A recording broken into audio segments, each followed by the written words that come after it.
Boa noite a todos. No Evangelho segundo o Espiritismo, não saiba a vossa mão esquerda o que dá a vossa mão direita, está no capítulo 13, no item 4, os infortúnios ocultos. Nas grandes calamidades, a caridade se põe em movimento e surgem impulsos generosos no sentido de reparar os desastres. Mas ao lado desses desastres gerais, existem milhares de desastres particulares que passam despercebidos, de pessoas que jazem em um leito de dor, sem se queixarem. Esses infortúnios, discretos e ocultos, são os que a verdadeira generosidade sabe descobrir, sem esperar que solicitem assistência. Quem é esta mulher de aspecto distinto, em traje simples, mas bem cuidado, seguida de jovem menina, vestida também modestamente? Entra em uma casa de sórdida aparência, onde sem dúvida é conhecida, pois a porta é saudada com respeito. Para onde se dirige? Sobe até uma casa muito pobre, onde jaz uma mãe de família, cercada de pequenas crianças. À sua chegada, resplandece a alegria naqueles rostos emagrecidos. É que ela vai acalmar todas as dores, leva o necessário, temperado de suaves e consoladoras palavras, que fazem esses infortunados aceitarem o benefício sem coragem. Pois não são mendigos profissionais. O pai está no hospital e enquanto lá permanece, a mãe não consegue prover as necessidades, graças à Boa Senhora. Essas pobres crianças não sofrerão frio nem fome, irão a escolas aquecidas, e o seio que amamenta não secará para as menores. Se alguma delas adoece, nenhum cuidado material perguntará ou repugnará a generosa dama.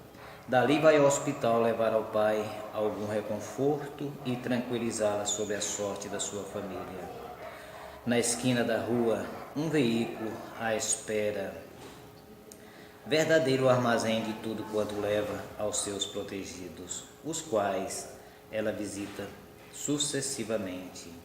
Não lhes indaga nem suas crenças, nem suas opiniões, pois para ela todos os seres humanos são irmãos e filhos de Deus. Terminado seu percurso, diz para consigo: comecei bem o meu dia.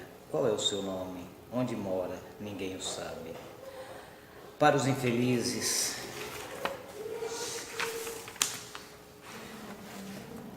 é um nome que nada revela, mas é o anjo da consolação. À noite, uma sinfonia de bênçãos se eleva para ela até o Criador. Católicos, judeus, protestantes, todos a bendizem. Porque usa tão singelo traje? É que não deseja insultar a miséria com seu luxo. Porque trouxe a jovem filha em sua companhia? É para ensinar-lhes como se deve praticar a beneficência. Sua filha também deseja fazer a caridade, mas sua mãe lhe esclarece: que podes doar, minha criança, pois nada tens para ti. Se eu te entregar alguma coisa para passá-la a outro, que mérito terias? Em realidade, eu que faria a caridade e não terias o mérito. Isso não é justo. Quando visitamos os doentes, ajudas-me a aliviar-lhes. Ora, doa seus cuidados, significa doar algo. Isso não te parece suficiente? Nada é mais simples. Aprenda a fazer obras úteis e reconfortáveis. Vestes para essas pequenas crianças. Desse modo, doarás algo que provém de ti.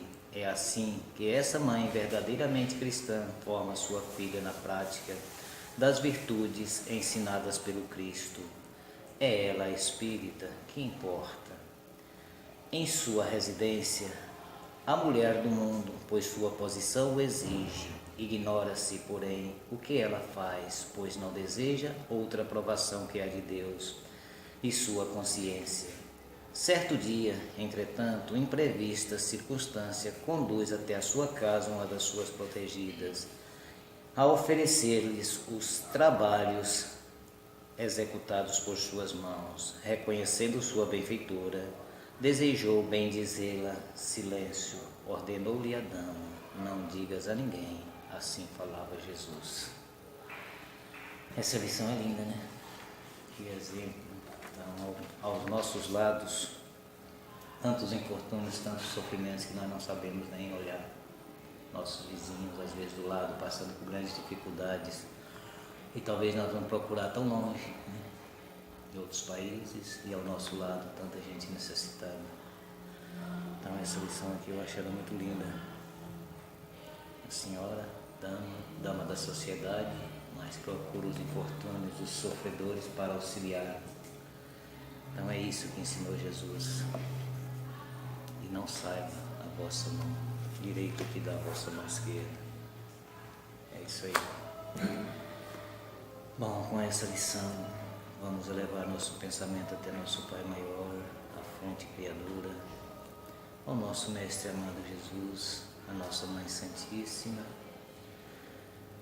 Em primeiro lugar, agradecer infinitamente por essa tarde, por mais essa oportunidade aqui na Casa Maria de Nazaré, por mais esse dia, por mais essa estadia na carne. Então, por tudo que nos concede, nossos mais profundos agradecimentos. E em segundo lugar, pedir que nos abençoe, fortalecendo em cada um de nós a fé, a esperança, o amor, a resignação. Pedir que afaste de cada um de nós tudo aquilo que nos entrava no nosso crescimento, o nosso egoísmo, o nosso orgulho, tudo aquilo que nos entrava, que afastai de cada um de nós. E assim, pedindo também a tua bênção para essa tarde de trabalho aqui na casa, para a nossa palestra, para o nosso palestrante, para que tudo que aqui for dito possamos compreender e principalmente pôr em prática.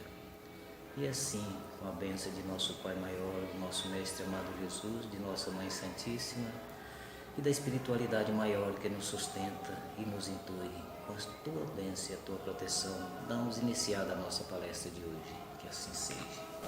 Entendeu? Boa noite a todos, né? Que Maria de Nazaré possa nos acolher, né? Nessa tarde. O tema da noite, né? O Paulo tinha me pedido mês passado: amor, casamento, família. Se a gente for analisar, toda família, ela começa onde? Ela começa no namoro. Antes de começar, eu vou começar com uma mensagem de um jovem, 19 anos, na flor da idade. Ele passava na porta de um empório de uma cidade. Aí o senhor, dono daquele empório, chamou. Falou que para ele conquistar as moças da cidade, ele tinha que aprender a tocar algum instrumento musical. Nisso ele adentrou aquele empório, comprou um dos instrumentos musicais que existia dentro daquele empório e começou, né, a ensaiar. Quando ele já se sentiu preparado, ele se dirigiu à orquestra da cidade. Foi se candidatar para tocar naquela orquestra da cidade. Naquela orquestra, ele encontrou uma jovem. No primeiro momento, os olhos dele se cruzaram. Bateu o amor, aquele amor, aquela vontade de estar com aquela pessoa. Foi se aproximando da jovem. Algum tempo, eles se enamoraram, casaram, tiveram o primeiro filho. As dificuldades foram chegando, né, gradativamente. Porque não é porque você casou que as dificuldades não vão bater na sua porta. Só que agora são o quê? 3 pessoas. Era ele, a esposa e mais um filho. Nisso ele parou de estudar e ela também, para cuidar da casa e do filho. E ele diuturnamente trabalhava para sustentar aquele lar. Com o tempo, veio o segundo filho, mais alguns anos, o terceiro filho. E ele esmeradamente trabalhando, e ela também. As crianças, 10, 12, 13 anos, a esposa se viu na vontade de começar a estudar, retornar aos estudos. Como fazer? quem ficaria com as crianças? E ele: não se preocupe, procurarei chegar do trabalho um pouco mais cedo e as crianças se organizarão e me ajudarão nas tarefas e você vai estudar. Passou alguns anos, ela concluiu o 2º grau, depois a faculdade. As crianças foram amadurecendo, crescendo, se tornando adulto. E ele se dedicando cada vez mais àquele lar, àqueles filhos e àquela esposa. Em um determinado momento, já velhos dois, os filhos adultos, criados, netos, ela já com um emprego, né, ajudando nas despesas da casa, ela queria viajar. Ele já velho, ela queria viajar. Ele falou: não se preocupe, pode ir. Ela acabou de sair em viagem. Provavelmente não tinha nem pegado o ônibus, né, ou o avião. Ele se virou para a filha: eu não suporto ficar aqui, já sinto falta da tua mãe. E ela: mas como, pai? Ela acabou de sair. Não, eu sinto falta dela. Eu a amo e sinto falta dela. Mesmo ele sabendo que ele iria sentir falta dela por algum tempo, ele permitiu que ela fosse. Ele permitiu que ela se ausentasse do lar. Nisso, mas depois de 60 anos de casamento, né, a gente pôde ver, né, naquele casal o amor que ele nutria pela esposa. E ela também. Em nenhum momento, durante aquela união, ele quis anular ela. Quando ela quis estudar, ele se prontificou a te ajudar nas atividades do lar, a cuidar das crianças. Quando ela foi para a faculdade, ele também se prontificou a cuidar dos filhos adolescentes. E ela foi seguindo, né, conquistando tudo aquilo que ela queria conquistar. E ele ao lado dela. Isso a gente pode tirar, né, para a história, para tema da noite, né, amor, casamento, família. Casamento. O que antecede, né, o casamento? O namoro. Namoro. Quantas e quantas pessoas aí, no primeiro momento, encontra aquela que será a sua companheira por toda uma vida. Se enamoram, casam. No primeiro momento, é aquela paixão avassaladora, né? Aquela paixão avassaladora, né? Eles só querem ficar juntos, só querem estar um ao lado do outro. Aí, o que a doutrina espírita vem nos falar, né, do namoro? O namoro é uma fase que antecede o casamento. É uma fase onde que os dois têm que ter responsabilidade. E a Anda vem nos falar o que vem acontecendo com os namoros aí. No primeiro momento, sem responsabilidade, sem conhecimento um do outro, sem saber os desejos do outro, sem saber o que o outro quer para a vida. O namoro começa de forma um pouco equivocada, começa pela relação sexual. Quantas e quantas crianças, né, foram concebidas dessa forma? Algumas, as mães levaram a gravidez até o final. Outras, jovens mães, né, acabam, né, recorrendo, né, ao aborto. Poderia ter sido evitado, né, se eles tivessem, né, seguido todo aquele ciclo. Conhecimento, amadurecimento da relação. Porque é para isso que existe o namoro. É você conhecer o outro, é você amadurecer o seu sentimento em relação ao outro. Quantas e quantos, né, abortos poderiam ter sido evitados? Quantas e quantas gravidezes indesejadas, né? Porque o namoro é uma forma de descoberta, é uma forma de amadurecimento. Quantos e quantos jovens, né, começam a namorar jovens, vão namorando, cada um conquistando os seus sonhos, as suas profissões. Quando se veem preparados, né, o que fazem? Noivado, né, e o casamento. Namoro, todo relacionamento conjugal precede de um determinado tempo de maturação afetiva, marcada por um período de encantamento. O namoro é fase de encantamento.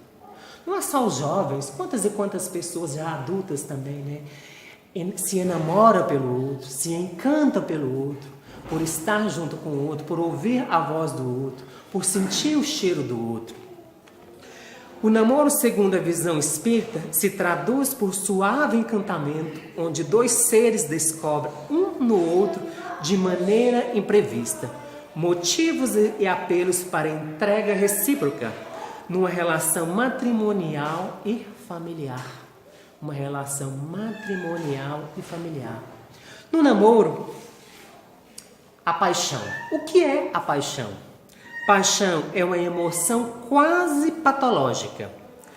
Quando a pessoa acometida de paixão perde sua individualidade pelo fascínio que o outro exerce sobre ele. Paixão é um sentimento que às vezes causa dor, sofrimento, anulação de si pelo sentimento do outro. Aí vem nos falar, né? Paixão.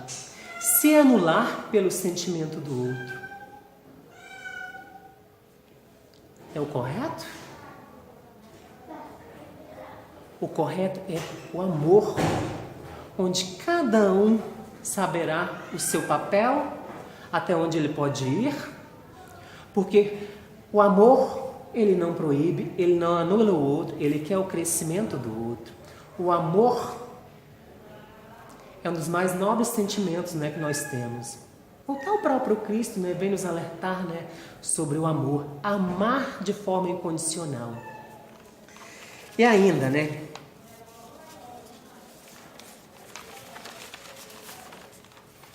Namoro, né? Depois do namoro, se enamora. Quantas e quantas se enamora durante um período, né? Às vezes meses, anos. Quando se vê preparado, né? Vão em busca, né, de uma relação mais duradoura, de uma relação mais concreta, né? E qual é o passo que eles tomam naquele momento? O noivado. O noivado é um período que se antecede ao casamento. É um período em que os dois vão procurar constituir, né, os bens para aquele lar. Vão se preparar para o casamento. Vão buscar as coisas da casa para o casamento, a festa. Vão convidar os amigos, os familiares, para comunicar a todos, para que todos abençoem, né, aquela união. Casamento. E o que é casamento? Se a gente for analisar casamento, o que a doutrina espírita vem falar sobre casamento? O casamento, muitas vezes, o casamento, ele já é planejado, né, na espiritualidade por aqueles dois espíritos que quando se adentrar novamente na carne, num determinado momento se encontrarão, se enamorarão e posteriormente casarão. Já assumiram um compromisso na espiritualidade. Já assumiram um compromisso também com outros espíritos que serão seus filhos. E a função do casamento? Casamento ou união? Permanente de dois seres com o óbvio objetivo do regime de vigência pela qual duas criaturas se confiam uma a outra no campo da assistência mútua. Isso quem disse foi Emmanuel, né? No livro Vida e Sexo, na pergunta 33/34. É o regime que uma pessoa se dedica à outra. Quer dizer também que o casamento tem que ser aquele casamento concretizado, né, no cartório, numa casa religiosa. Quantas e quantas pessoas, né, se enamoram, né, vão morar juntos. São uniões duradouras. Quantos? Talvez nossos pais, os meus pais mesmo, é um exemplo desse tipo de casamento. Tipos de casamento. E quais são os tipos de casamento? Primeiro, antes de falar dos tipos de casamento, casaram. E aí começa, né?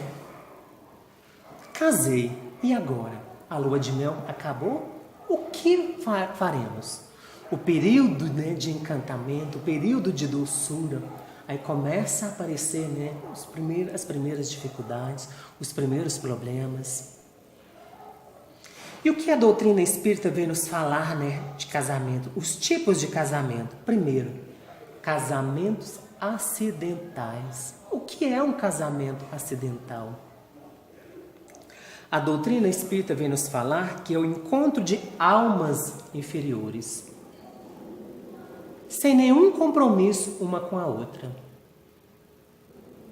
E acontece tanto aí fora, né, na nossa sociedade. Não tem nenhum compromisso uma com a outra.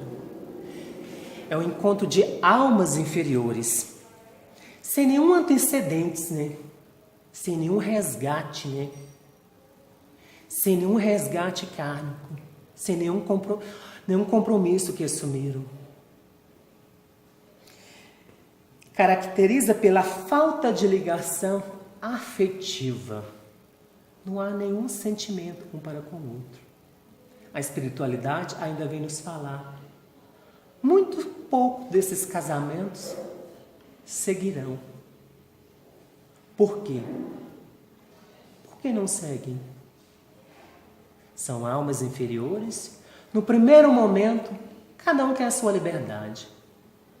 Cada um quer sair daquela união e viver, né, os prazeres aí fora da carne, os prazeres do corpo.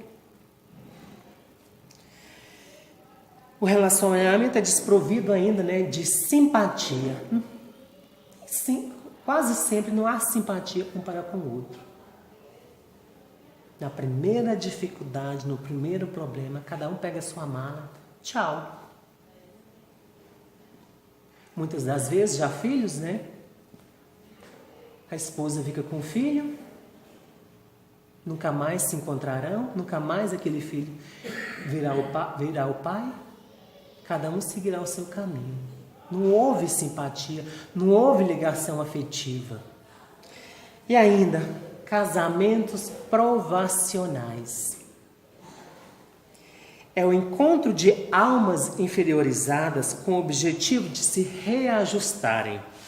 É o tipo mais comum por haverem contraído débitos kármicos mútuos.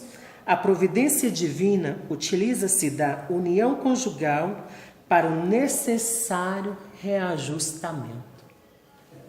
São seres, né, que se comprometeram, né, um com o outro. E o que a providência divina faz? Faz com que se encontrem para se reajustarem. E nesse processo de reajustamento, receberão filhos também, que irão reajustar com aquele casal. Quantos e quantos casamentos aí fora, né, são provacionais. Vieram, né, resgatar aquilo que contraíram no passado, né? E o que a providência, né, faz? Faz com que se encontrem e venham constituir uma família. Porque todos nós sabemos, né, no seio de uma família que se encontram as nossas maiores provas.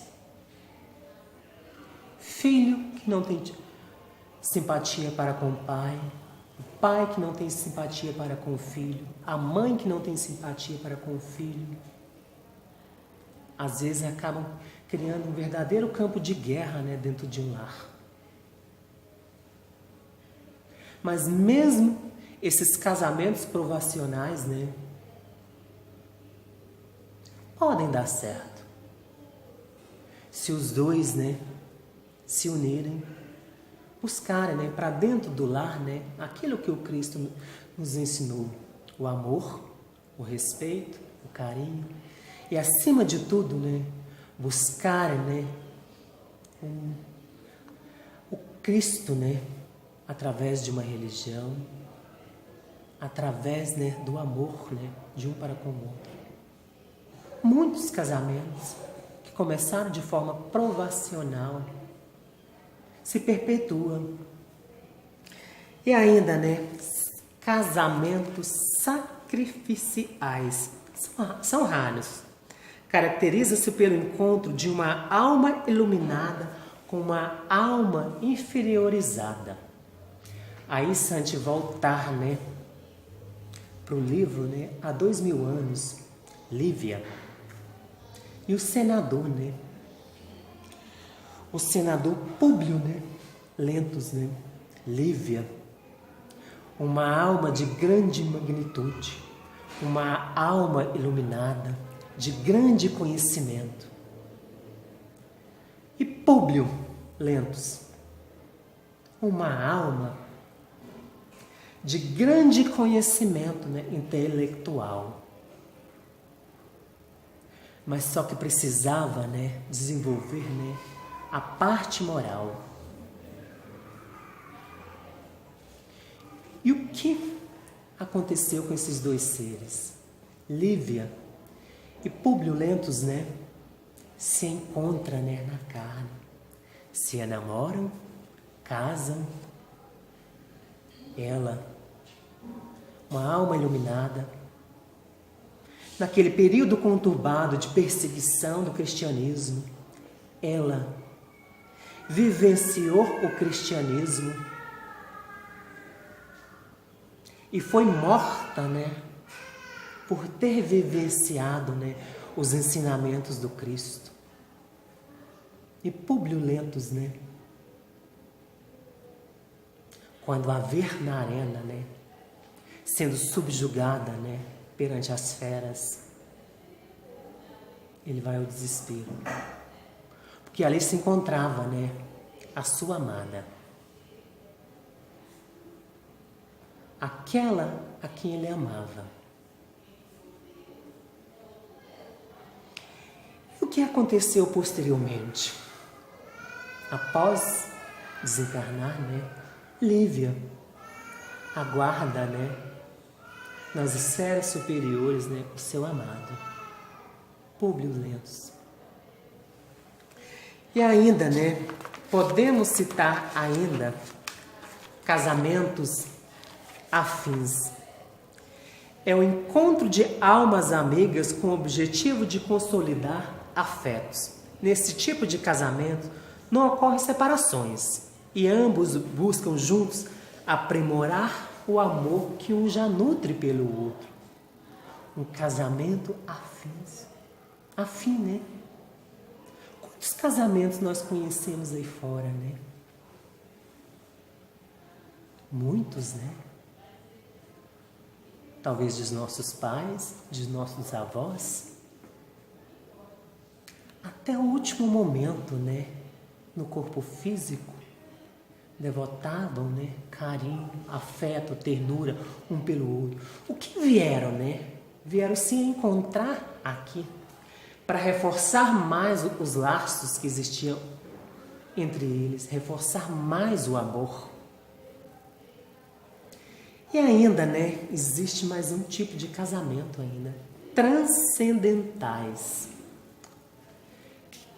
Qual o casamento transcendental que nós podemos usar como exemplo? O codificador da doutrina espírita, né? Allan Kardec. Ele e sua esposa, né, Amélie Gabriele. Se a gente for pegar a codificação da doutrina espírita, ela faz muito pouca referência, né? Amélie Gabriele. Mas ela teve um papel tão importante, né, junto a Kardec. Ela esteve horas a fio junto a Kardec, ajudando, né, na codificação dessa doutrina. Ela veio para estar junto com ele, para apoiá-lo em todos os campos.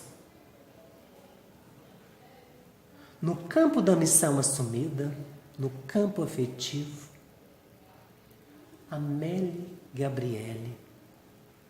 Imagina Kardec, se ele não tivesse, né, esse espírito também de grande envergadura do lado dele para apoiá-lo. Porque todos nós sabemos, né, o trabalho que ele dedicou, os intempéries, os problemas que ele enfrentou naquela época, para que essa doutrina, né, toda compilada nesses livros chegasse a todos nós. Ela esteve interruptamente ao lado dele. E mesmo após o seu desencarne, ela continuou a contribuir com aqueles irmãos, né, que estavam ao lado de Kardec. E ainda, como eu falei anteriormente, namoro, noivado, casamento, e eu ainda fiz uma colocação. Casei, a lua de mel acabou, e agora? Os problemas começaram a chegar, as contas começaram a chegar, os filhos. O filho que acorda no meio da noite, quando os pais veem, está no meio dos dois. A birra no meio do shopping, né? Querendo um brinquedo. E agora? Como enfrentar, né, tudo isso? Como enfrentar a realidade, né? A lua de mel acabou. O que fazer agora? É fortalecer os elos daquele casamento.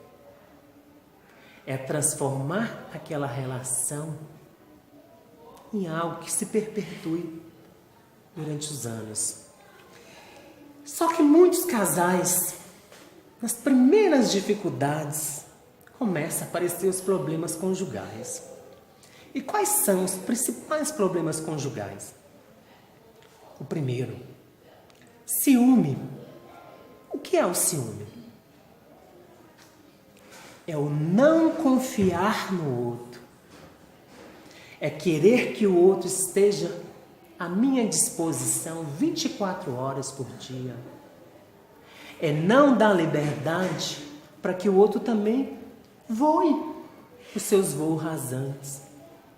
Que tenha a sua profissão. Que conquiste o seu emprego. Aí começa, né, a surgir ciúme, sentimento de posse, sentimento de poder. A gente vê, né, aí fora, esse ciúme, esse sentimento de posse, de poder, até durante o namoro. Né? Quantos e quantos, né, assassinatos são cometidos, né, por esse sentimento de posse, de poder, querer que o outro se pertença a você. A gente liga a TV, vê nos noticiários quantas e quantas jovens, né, têm as suas vidas ceifadas pelos seus namorados. E os seus próprios namorados também, né, ceifam as suas vidas, a sua própria vida, né? Quantos, né? São muitos. No casamento também acontece muito isso. Ciúme. E Joana de Anjos, o que ela vem nos falar sobre o ciúme? Sobre os problemas familiares. Todo compromisso afetivo, portanto, que envolve dois indivíduos, torna-se de magna importância para o comportamento psicológico de ambos. Rupturas abruptas, cenas agressivas, atitudes levianas e vulgaridade geram lesões na alma da vítima, assim como naquele que a assume, aquele que causou, né, a lesão no outro. Se ele causou a lesão no outro, ele também está assumindo.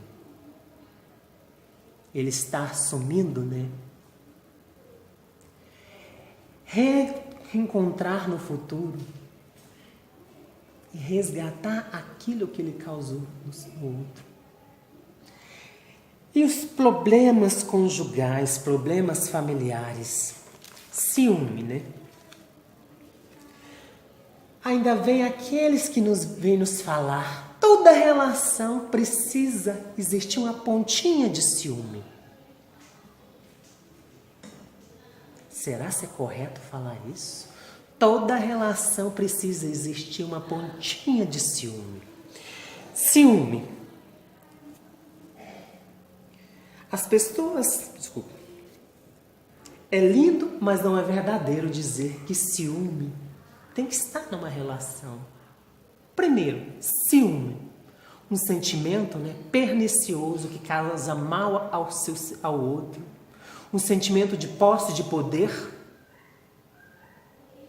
Então não é correto falar que toda relação tem que existir uma pontinha de ciúme.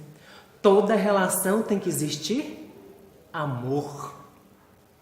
Amor. Amor, como eu falei, que deixa o outro, né, caminhar. Amor que não sufoque. Amor que nem anule o outro. Ainda, infidelidade. Infidelidade. O tempo passa, o corpo começa a envelhecer, aí começa, né, achar que vai encontrar lá fora alguém melhor que a própria esposa, aquela que lhe devota, né, a vida, aquela, né, que está no seu lar. Infidelidade. Se a gente for analisar infidelidade, infiel, a infidelidade é muito difícil de se perdoar. Em algumas relações, talvez haja o perdão, mas em muitas, a infidelidade gera a separação, gera o divórcio. E ainda, né, o infiel. Muitas vezes, aquele que foi infiel, ele começa a resgatar o seu ato, a sua ação aqui mesmo. Quando ele vê a sua família se dissolvendo, o escândalo sendo exposto perante os familiares, o escândalo, né, na sociedade, e leva, né, ainda, né, aquele delituoso, né, aquele que cometeu ao delito, algumas vezes a meditar. Não precisaria, a minha família está sendo dissolvida. Os meus filhos em uma casa com a mãe ou em uma casa comigo. Se houvessem, né, até então, repensado, né, antes de cometer, né, esse ato delituoso, né, praticado, né. E ainda, né, em relação, a gente podemos ainda citar, né, a influência espiritual.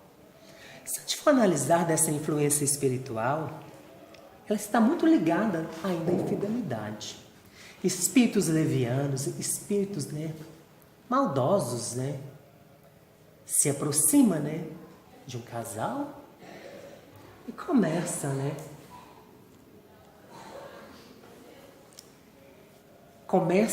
quando ele vê na mente, né, daquele irmão ou daquela irmã, algo já começando a enraizar. E o que eles começam a fazer, esses nossos irmãos? Alimentar esses sentimentos, alimentar a busca, né, pela traição. E algo que muitas vezes começa com uma pequena influência espiritual desses nossos irmãos, né, menos esclarecidos, muitas vezes se transforma, né, em processos obsessivos. Quantos e quantos, né, casamentos enfrentam processos obsessivos, às vezes da esposa ou do esposo? E quem é que deu guarida? Quem é que abre a porta da nossa casa? Não somos nós? Porque se a porta da nossa casa estiver fechada, eles não entrarão. E de que forma nós podemos fechar a porta das nossas casas para esses irmãos, né, menos esclarecidos? A prática, né, do amor, a prática da oração diária, a prática do evangelho, né? Quer seja uma vez por semana, né? Trazer para o seio da família, né, o Cristo.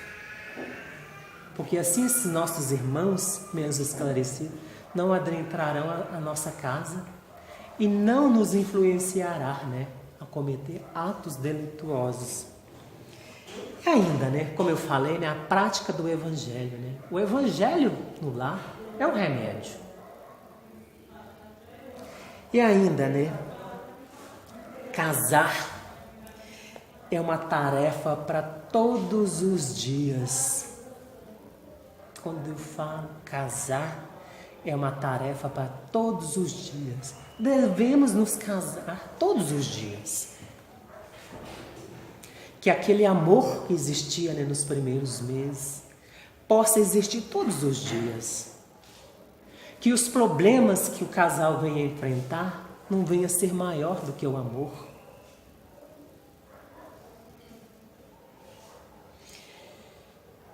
E ainda, né, existe ainda, né, outros problemas que afetam ainda o casamento, né?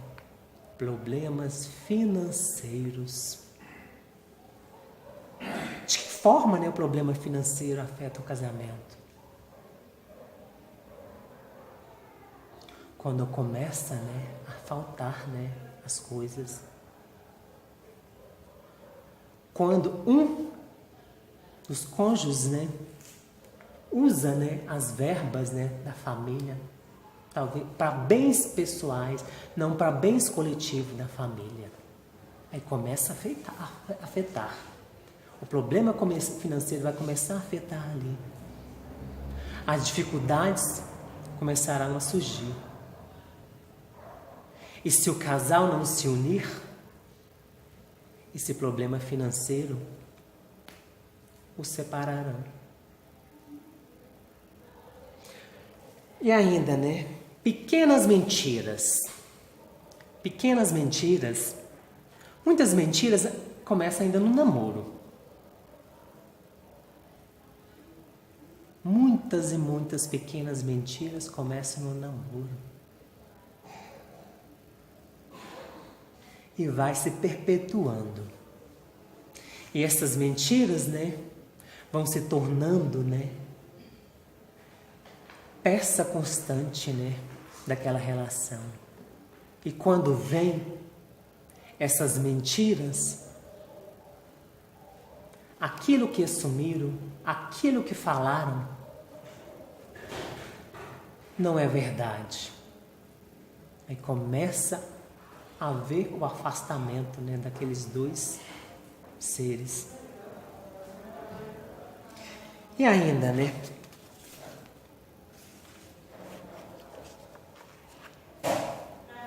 retornando, né, casamento. Eu disse, né, namoro, casamento, as formas de casamento, né? Depois do casamento, família. Família,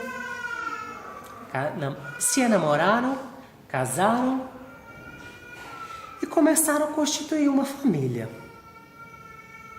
O primeiro filho, o segundo ou o terceiro, né? Eu falei ainda, né, anteriormente, os problemas, né, que o casal enfrenta, né? Os filhos, né? As birras que eu falei, né? Os filhos no shopping, né? Querendo algo. Quem nunca viu uma criança no shopping ou numa loja dando birra? Quando quer algo e o pai ou a mãe não concede. A criança rola no chão. E quando você acorda à noite, né? Aqueles pequenos passinhos, né, correndo para sua cama à noite. Quando você vê, é um, é dois, é três, está tudo na cama do casal. Muitos casais, né, não conseguem, né, conviver com isso. E isso que era para ser amor, que a criança aliada procurando a proteção do pai e da mãe à noite, acaba afastando o casal. Muitos casais se afastam. E ainda, né? Famílias espirituais se fortalecem purificação e se perpetua no mundo dos espíritos. Famílias espirituais vieram, né, para viver na carne, né, todas as intempéries aí fora, né, do mundo. Espíritos afins, amigos, vieram fortalecer na carne o amor que nutria um pelo outro. E essas famílias, essa união, ela vai se perpetuar pela espiritualidade.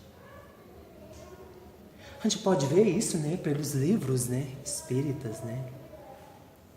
Quantas e quantas mães, né, se dirigem, né, às zonas de sofrimento em busca dos seus maridos, em busca dos filhos.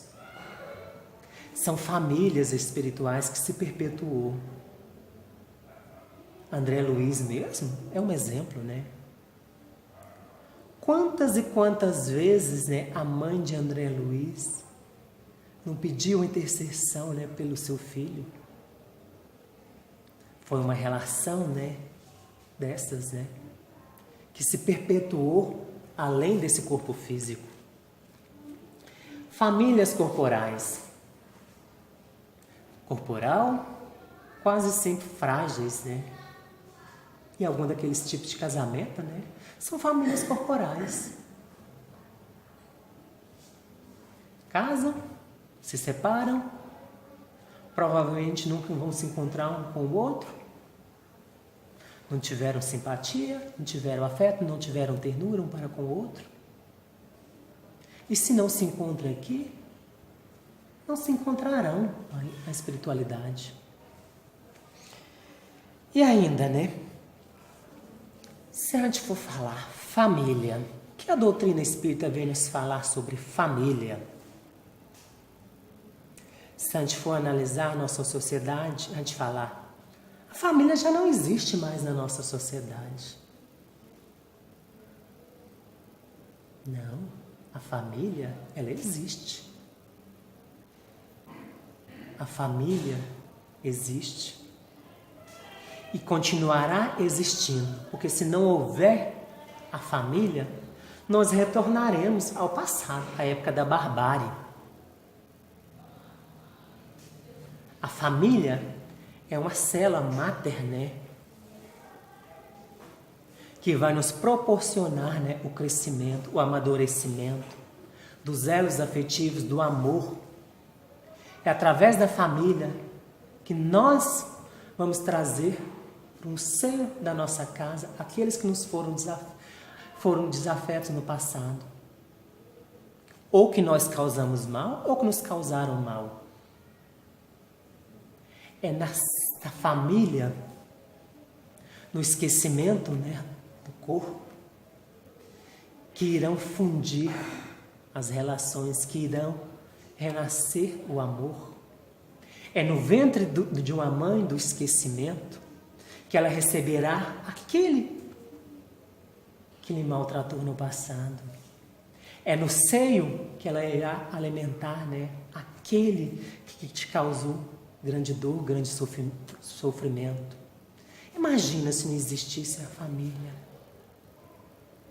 Mas nós também podemos falar de outras formas de família aí fora. Famílias que não tiveram filhos e que adotam. Famílias de pessoas do mesmo sexo. Mas a única coisa que tem que existir no seio dessas famílias é o amor e o respeito. E ainda, o Instituto da Família, ele é organizado, né, na espiritualidade amiga. Nós nos encontramos com os nossos mentores, com aquela que será minha esposa, ou com aquele que será o meu esposo, e pedimos, né, oportunidade de estar aqui, nesse planeta, né, e receber os nossos desafetos, e transformar esses desafetos em bem-querer, em amor. O colégio familiar tem suas origens na esfera espiritual. Em seus laços se reúnem todos aqueles que se comprometeram no além, a desenvolver na Terra uma tarefa construtiva de fraternidade real e definitiva. Isso se encontra inserido, no Consolador. Veio por meio de Kardec. Isso se encontra inserido no Consolador, na pergunta 175. Família, célula máter. A família inquestionavelmente constitui um notável núcleo de libertação. Quando eu falo, constitui um notável núcleo de libertação. Recebi aquele a quem foi meu desafeto, ou aquele a quem eu causei mal. Nos encontramos como filhos, como irmãos, como marido e mulher. E no nascimento do amor, há a libertação. A libertação daquilo que nos comprometemos no passado. Nos libertamos daquilo que causamos um ao outro. Das lágrimas que fizemos verter na face do outro. Do ódio. E ainda, casamento. Retornando, família, casamento. E como alimentar o casamento?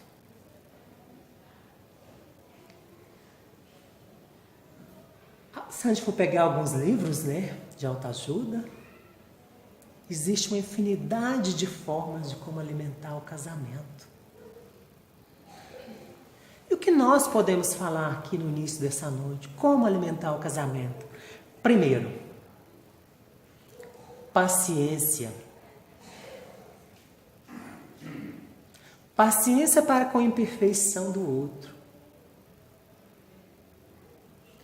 Paciência associado à tolerância. Não é aquela tolerância de chegar para a esposa e falar, eu te atolero. Eu te atolero. Eu estou casado com você porque eu te atolero. Não é essa tolerância. É a tolerância em buscar compreender. É a tolerância em querer crescer juntos. É a tolerância em dar a mão para o outro. É a tolerância em querer que o outro também cresça. É a tolerância quando chegamos em casa e a esposa está nervosa, ter ficado o dia inteiro com as crianças. É a tolerância de ajudar. É a tolerância de levantar no meio da noite e cuidar de um filho.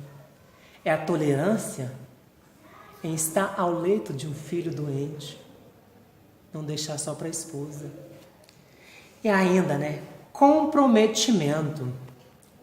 Quando casaram, ou quer seja no civil, ou quer seja em alguma religião, ou o pastor ou o padre falaram, e que sejam felizes para sempre. Esse felizes para sempre é só em novelas, nos contos de fada. Porque problemas e tribulações nós vamos enfrentar.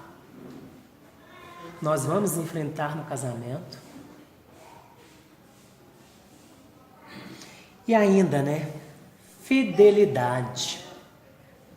Quando fala fidelidade, não é só a traição, carnal. É fidelidade, aquele sentimento, que conquistaram, que nutriram, que alimentaram lá no namoro. É fidelidade ao sentimento, que foi fortalecendo no noivado. É fidelidade ao sentimento, no ato do casamento. É fidelidade ao sentimento nos primeiros anos de casados. É essa fidelidade. E ainda, né? Ações preventivas, né? Que não devemos, né? Que devemos, quer dizer, trazer para dentro das nossas relações. É não fechar os olhos para os pequenos sinais de crise. Todos os casamentos enfrentam crises. A crise ela pode começar pequenina, mas quando fechamos os olhos, cresce. E quando vermos, não há mais remédio. Cobre menos e sirva mais. É cobrar menos da esposa e servir mais. É ela cobrar menos do marido e servir mais. E ainda, use a criatividade quando perceber a rotina negativa. Usar a criatividade quando perceber a rotina negativa no casamento? De que forma? Aí eu chego e falo, como eu vou usar a minha criatividade com essa crise econômica que está aí fora? Se eu não tenho dinheiro para viajar, como muitos casais viajam ao final do ano, é usar a criatividade. De que forma nós podemos usar a criatividade? É um final de semana. Quando levantar e a esposa estiver dormindo, deixa uma rosa na cama. Uma rosa custa 50, R$1, R$2. Use a criatividade, se não tiver uma rosa, um falar para o outro. O quanto é prazeroso ter a sua companhia. O quanto é gostoso amar um ao outro. E ainda, invista na autoestima. De que forma investir na autoestima? O tempo vai passando, o corpo envelhece,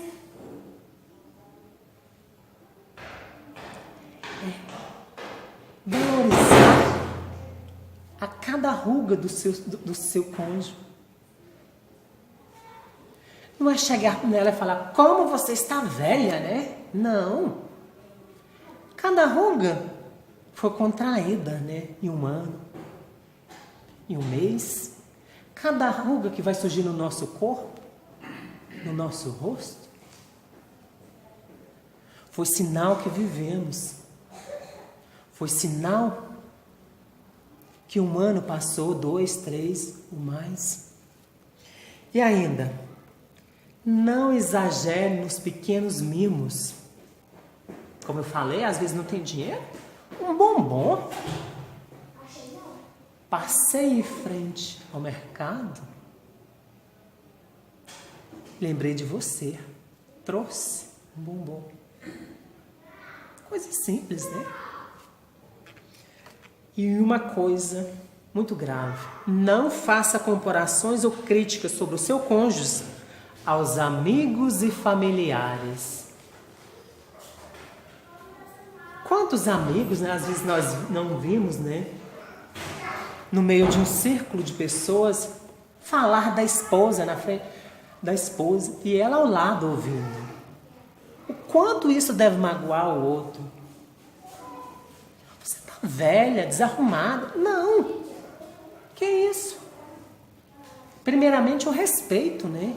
Com aquela que é a sua companheira, aquela que você elegeu para ser a sua companheira durante essa vida. E ainda, surpreenda com seu amor. De que forma?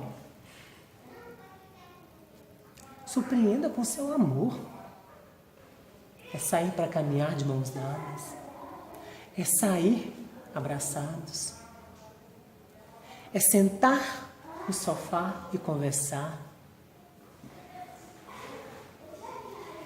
É tentar compreender mais o outro.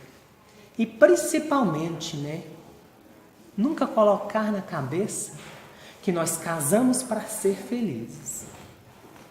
Eu não casei para ser feliz. Eu casei para fazer a minha esposa feliz. É esse o nosso compromisso. É casar para fazer o outro feliz. Não é casar para que o outro nos faça feliz. Porque se fizermos isso, estaremos sendo egoístas. É desejar a felicidade do outro.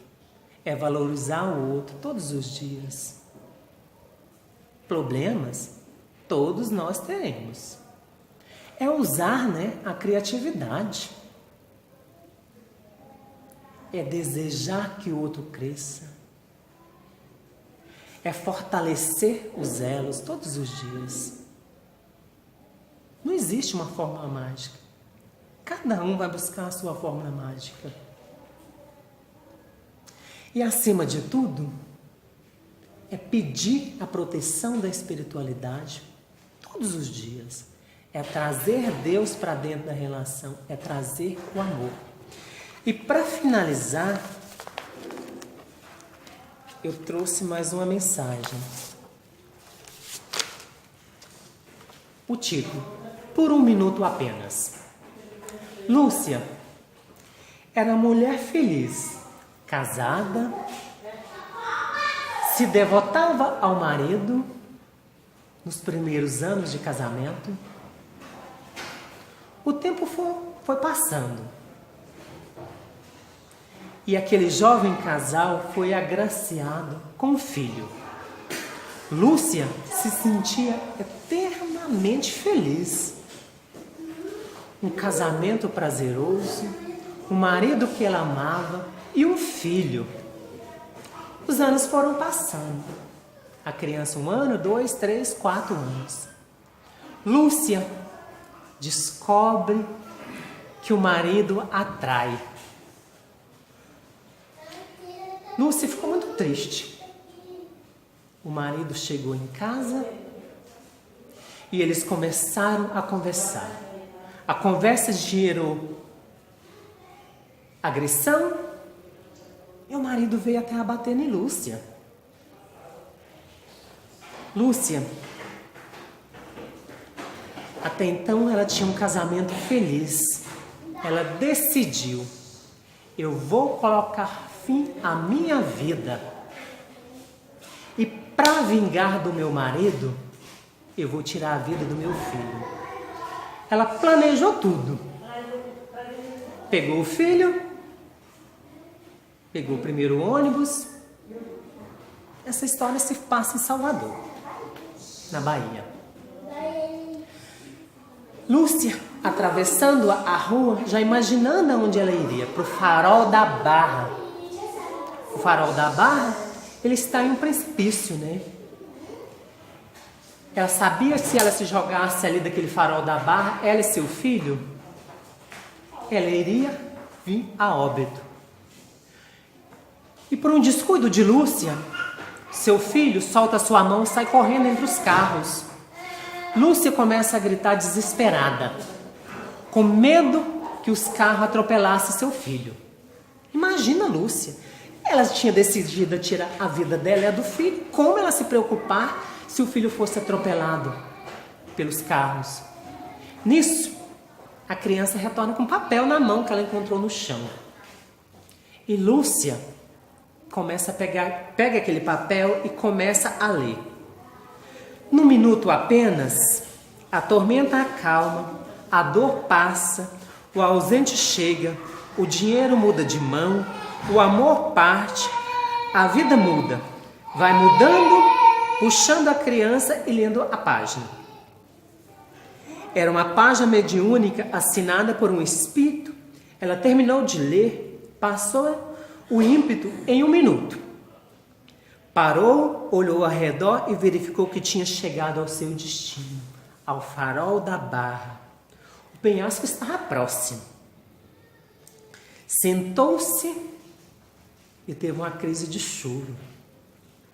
Por 1 minuto apenas, Lúcia lembrou que há um tempo atrás, na sua casa, ela e seu marido havia recebido um amigo que era espírita. Mesmo eles não sendo espírita, receberam um amigo, só que não deram muito crédito ao que aquele amigo falava. E Lúcia se lembrou dele. Procurou na sua agenda, no seu telefone, o número do telefone dele. Ligou para ele e contou tudo o que estava acontecendo com ela. E ele convidou-a para que viesse ao centro. Lúcia foi ao centro. A primeira vez, acanhada, porque não era sua religião.